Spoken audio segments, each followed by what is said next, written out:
Sober up. COVID-19 respects no national borders, no social bounds, no political systems, and no cultural values.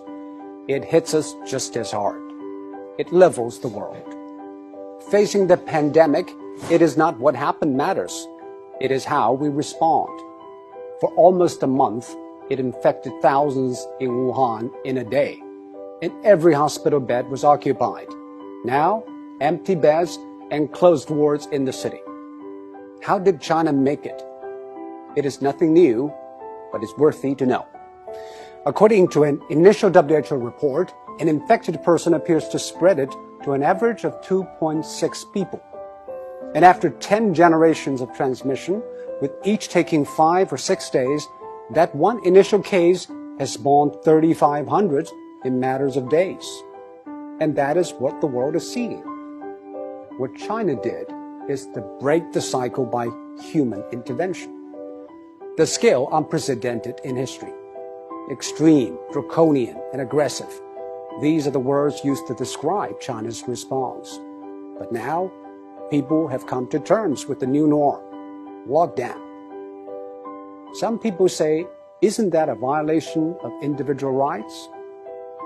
Actually, the balance between individual rights and public safety is always an ever-changing equation. After 9/11, all the airports in the world began to impose draconian safety checks on passengers, and people accepted it because we traded a little of our freedom for the greater good of the public. China imposed the largest and most draconian quarantine in history. Factories shut, public transport stopped, and people stayed indoors. By doing that, it flattened the curve. On one hand, China avoided many millions of cases and tens of thousands of deaths. On the other, it stretched out the time and made the hospitals restaffed and less strained. This is exactly what Europe and America should know. But public policy needs both ends to agree, the decision makers and the decision takers. Quarantine is indeed extreme and extremely restrictive.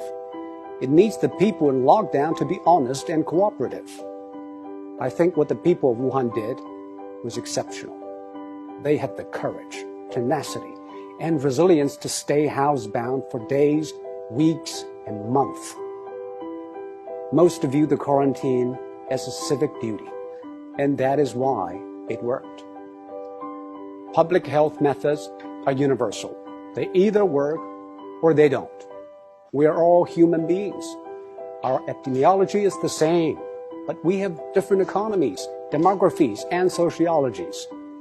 Facing a global pandemic, every nation needs a new contract signed between its politicians, businesses, and the public. Desperate times ask desperate measures. This is a desperate time, and we should not put politics ahead of public health, now more than ever. The new coronavirus has been claimed by ideologues. Donald Trump said it justified tighter border control. Bernie Sanders linked it to free health care. While in Singapore, every infection case is followed and dealt with. Bit by bit, every country is testing its methods through trial and error. Some paid a high price, and some set a high bar. We should all move ahead with humility. There is no decision without trade-offs, and most of all, there's nothing without skin in the game. And now, the whole world has learned, or is learning, to play.